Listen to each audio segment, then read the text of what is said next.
Okay, so class 5, I'm your teacher, Ma'am Momina Vakas. Today I'm going to tell you about why classification in animal is important and what is the animal kingdom. So for that, you have to need your book, page number 18, 19, and 20. So you have 5 seconds to take out your books, page number 18, 19, and 20.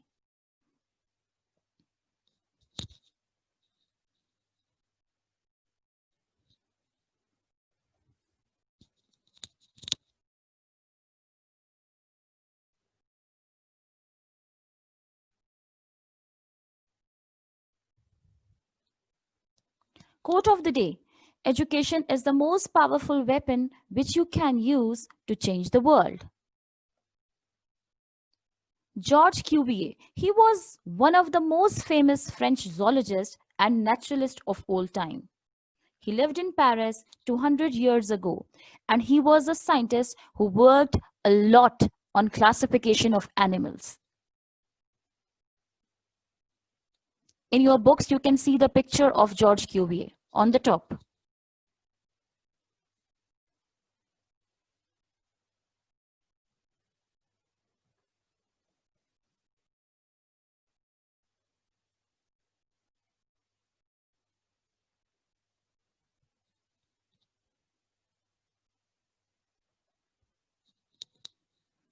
Okay, guys, previously all the animals were considered as one class. They were just considered that they belong to kingdom Animalia. Then scientists came to know like these all the animals have different features, then why they are classified under one class? Then they started working on that thing. And then they came to know some animals are having different features, the other animals are having different features, so they classified the animals on the basis of their physical appearance, on the basis of their physical features, and they classified the animals. Why is classification important? Because most things in the world are grouped with other things on the basis of their physical features, right? And this is important because it helps us to identify and name all the animals on earth.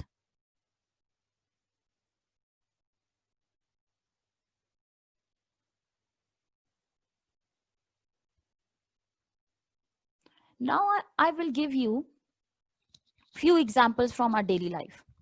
If you are going to any grocery store, right, and things are not organized properly, you are going to take a lot of time.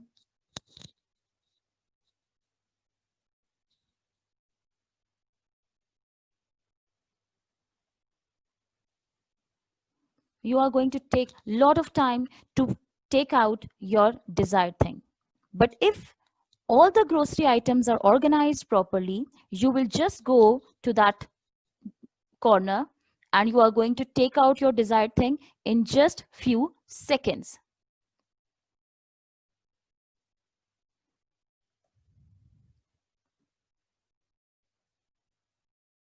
You can see the picture of this grocery store over here. All the things are organized very properly, right?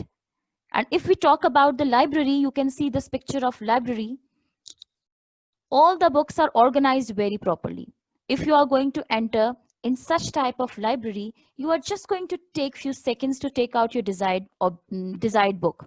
But if books are not organized properly, you are going to take hours and hours and you cannot take out your desired book. So organization is very important. In your cupboard, you people organize the things. You place the undergarments in one portion, you place your clothes in other portion, right? You place your socks in other portion. So you organize the things. So if you are in hurry, if you are going somewhere, you are just going to open your cupboard and you are going to take out the desired thing because you are knowing where it is placed. The point is organization, how you are going to organize the things. So as organization is important in our daily life, in the same way, scientists organize the animals. Why I am telling you the examples from our daily life? Because scientists did the same. They organized, they classified the animals on the basis of their features, right?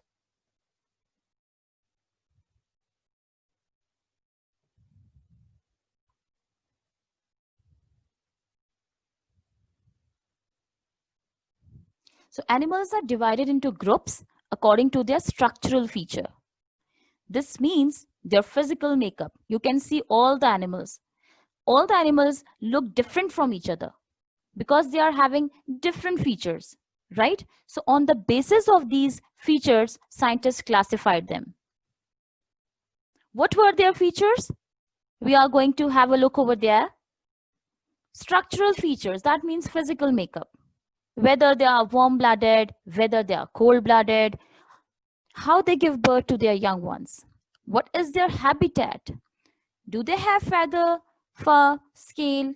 On the basis of these structural features, scientists classified the animals, right? I know that the term vertebrates and invertebrates is new for you. In the same way, a term warm-blooded and cold-blooded is also new for you. So first of all, guys, I am going to tell you about vertebrates. कि vertebrates होते क्या हैं? What are vertebrates and what are invertebrates? Moving forward, vertebrates are those animals who are having spinal column, vertebral column.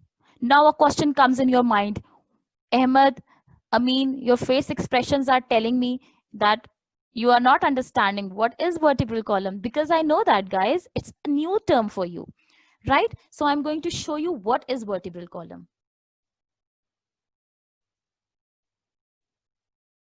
Look at this. This is human body structure, na? And this is the vertebral column that you can see. Vertebral column is basically called as backbone, your backbone, right? So those animals who are having vertebral column or who are having backbones are called as vertebrates, right? And those animals who are not having this vertebral column, जिसको vertebral column भी कहते हैं, spinal column भी कहते हैं, and backbone भी कहते हैं, those animals who are having this are called as vertebrates, and those who are not having this are called as invertebrates, right? So vertebrates are the animals, those who have backbone or spinal column. They have a skeleton inside with a covering of soft skin. They are divided into 5 classes: mammals, reptiles, amphibians, fish, and birds. Later on, I'm going to talk about these classes of vertebrates. But first, scientists figure out about whether that animal is having backbone or not. They classified the animals, na? Invertebrates and invertebrates. Those animals who were having vertebral column, backbone, they considered them as vertebrates. And those who were not having backbone, they considered them as invertebrates. Now, I'm going to talk about invertebrates. Invertebrates don't have backbone or spinal column. They have a hard external covering like a shell, or hard covering or skeleton at all, or no hard covering or skeleton at all. They are divided into 6 classes: arthropods, worms, echinoderms, mollusks, sponges, and cnidarians, right? Now look at the picture, guys. Here I'm telling you about the difference between vertebrates and invertebrates and examples as well. You can see examples of vertebrates, and humans also come under the example of vertebrates, right? Elephant is there, and invertebrates may you can see crab is there, ant is there, right? So these are the examples of vertebrates and invertebrates. Now here is the main thing. Look at this picture, the flow chart of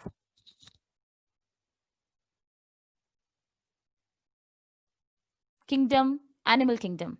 So previously I told you all the animals were considered as one class, that was kingdom Animalia or animal kingdom. Later on, scientists divide this into classes that were vertebrates and invertebrates, right? Vertebrates have backbones, invertebrates don't have backbones. Now further, look at vertebrates में कौन-कौन सी classes आती हैं? Look at here: fish, amphibians, reptiles, mammals, and birds. These are the 5 classes of vertebrates. And when we talk about invertebrates, those who don't have backbone, cnidarians, worms, arthropods, and mollusks. So these are the further classes of invertebrates.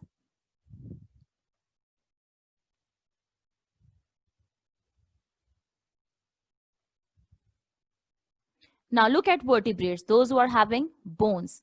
I'm going to tell you about their features. What are the features or the characteristics they are having? When we talk about amphibians, frog is the example of amphibian. They are cold-blooded, breathe with lungs and gills. They have smooth and moist skin, and they lay eggs.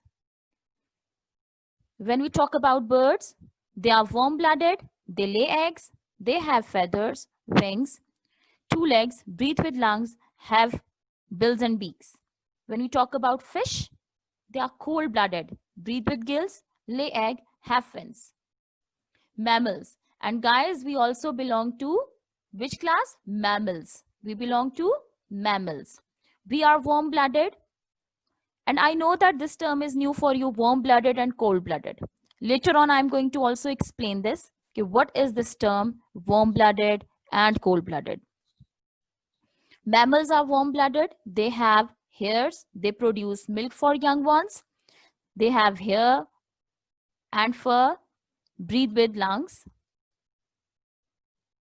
And reptiles, turtle and snakes, they are cold-blooded, breathe with lungs, lay eggs, dry scaly skin. Look at all the examples of mammals. Gorilla is there, zebra is there, rat, cat, bat, human, elephant, whale. These all are the examples of mammals. These all animals belong to which class? Mammals. Amphibians. Amphibians, frogs, salamanders, toads, newts, these all belong to which class? Amphibians. Reptiles. Snakes, alligators, lizard, crocodile, these all belong to reptiles.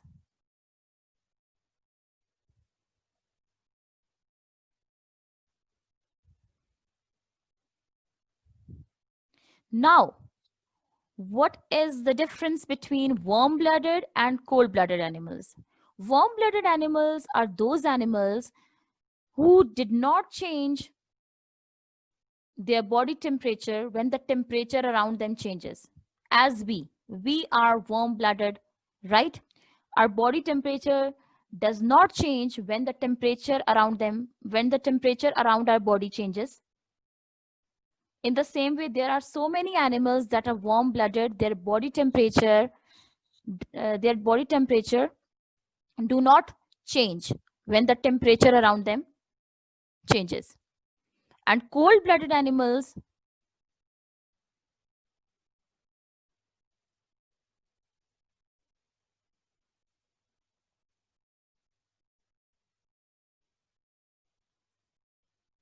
okay, and cold-blooded animals are those animals who change their body temperature when the temperature around them changes, right? Warm-blooded are those who do not change their body temperature when the temperature around them changes, and cold-blooded animals are those animals who change their body temperature when the temperature around them changes.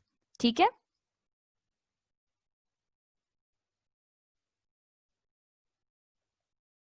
Now here are the examples of warm-blooded and cold-blooded animals. Look at the examples of warm-blooded animals. You can see elephant, dog, whale, cat, eagle, and humans. and many other examples of warm-blooded animals you can find out. These are the animals, they do not change their body temperature when the temperature around them changes. They survive in that temperature. But those animals who changes their body temperature when the temperature around them changes, those are called as cold-blooded animals, right? Those are called as cold-blooded animals, like alligators, fish, lizard, frog, crocodile, and snake. Guys, all of you know that many animals are there who cannot survive in very cold temperature. So they hibernate for a long period of time, right? So those are also cold-blooded animals, those who went for a long sleep because it's very difficult for them to tolerate the cold temperature. That's why.